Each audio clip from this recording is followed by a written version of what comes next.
Chapter 14, On the Dark Path.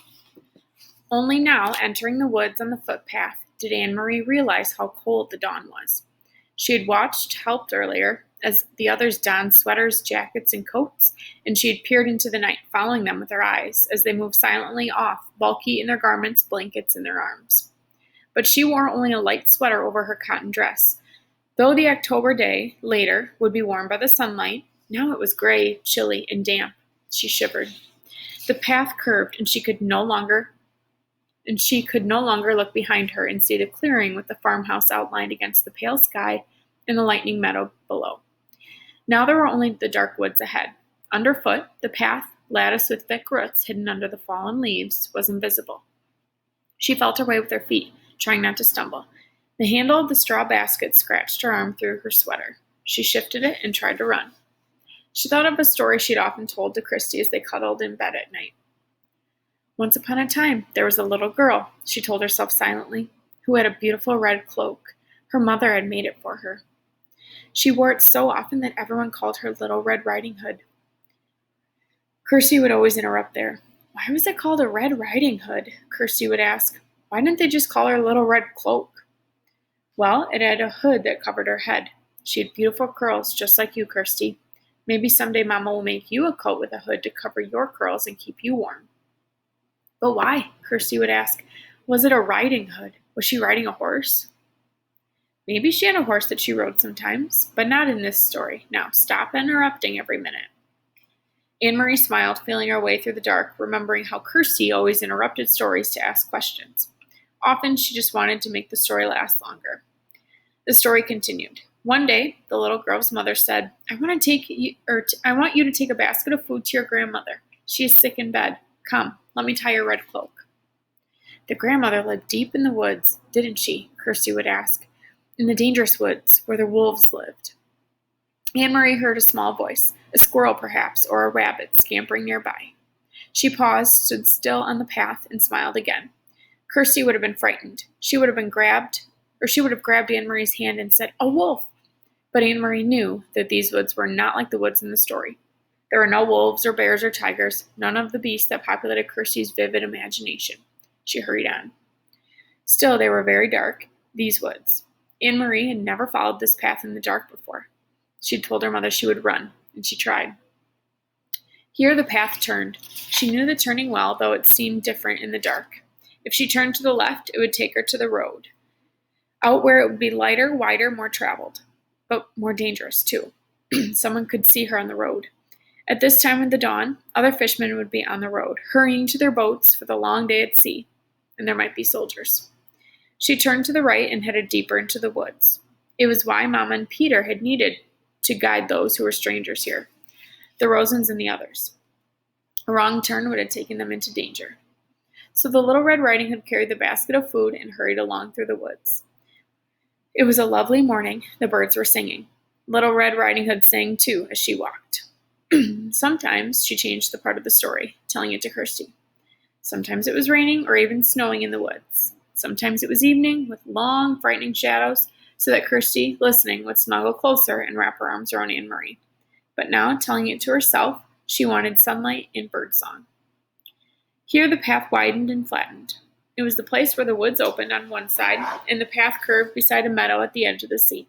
Here she could run, and she did.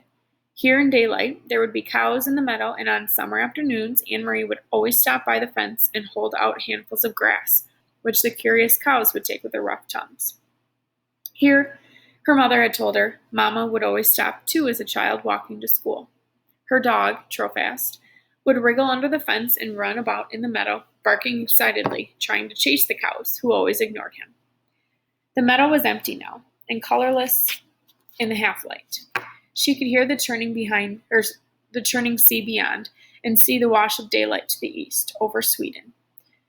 She ran as fast as she could, searching with her eyes for the place ahead where the path would re-enter the woods in its final segment, which led to town. Here. The bushes were overgrown, and it was difficult to see the path here. But she found the entrance, beside the high blueberry bushes. How often she had stopped here in late summer to pick a handful of sweet berries. Her hands and mouth would be blue afterward. Mama always laughed when she came home. Now it was dark again, as the trees and the bushes closed around her, and she had to move more slowly, though she tried to still run. Anne-Marie thought of Mama, her ankles so swollen, her face so pained. She hoped Mama had called the doctor by now. The local doctor was an old man, brusque and businesslike, though with kind eyes. He had come to the farmhouse several times during the summers of the past, his battered car noisy on the dirt road. He had come once when Kirsty, a tiny baby then, had been sick and wailing with an earache. And he had come when Lisa had spilled hot grease, cooking breakfast, and burned her hand. Anne-Marie turned again as the path divided once more. The left fork would take her directly to the village. It was the way they had come from the train, and the way Mama had walked to school as a girl. But Anne-Marie turned to the right, heading now toward the harbor side, where the fishing boats lay at anchor. She had often come this way before, too, sometimes at the end of the afternoon, to pick out the Ingeborg, Uncle Henrik's boat, from the many returning, and to watch him and his helpers unload the day's catch of slippery, shimmering herring still flopping in their containers. Even now, with the boats in the harbor ahead of empty fish, preparing to leave for the day's fishing, she could smell the oily, salty scent of herring, which always remained in the air here. It wasn't far now, and it was getting lighter. She ran almost as fast as she had run to school in the Friday foot races, almost as fast as she had run down the Copenhagen sidewalk on the day that the soldier had stopped her with his call of halt. Anne-Marie continued the story in her head. Suddenly, as Little Red Riding Hood walked through the woods, she heard a noise. She heard a rustling in the bushes. "A wolf," Kirsty would always say, shivering with fearful delight. "I know it's going to be a wolf." Anne-Marie always tried to prolong this part, to build up the suspense and tantalize her sister. She didn't know what it was. She stopped on the path and listened. Something was following her in the bushes. Little Red Riding Hood was very, very frightened. She would stop, stay silent for a moment, and beside her in the bed, she could feel Kirsty holding her breath. Then Anne-Marie would go on in a low, dread-filled voice. She heard a growl. Anne-Marie stopped, suddenly, and stood still on the path. There was a turn immediately ahead. Beyond it, she knew, as soon as she rounded the turn, she would see the landscape open to the sea. The woods would be behind her there, and ahead of her would be the harbor, the docks, and the countless fishing boats. Very soon it would be noisy there, with engines starting, fishermen calling to one another, and the gulls crying. But she had heard something else. She heard bushes rustling ahead. She had heard footsteps, and she was certain it wasn't her imagination. She heard a low growl. Cautiously, she took a step forward, and another.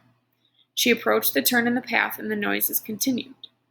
Then, there they were, in front of her, 4 armed soldiers. With them, straining at taut leashes, were 2 large dogs, their eyes glittering, their lips curled.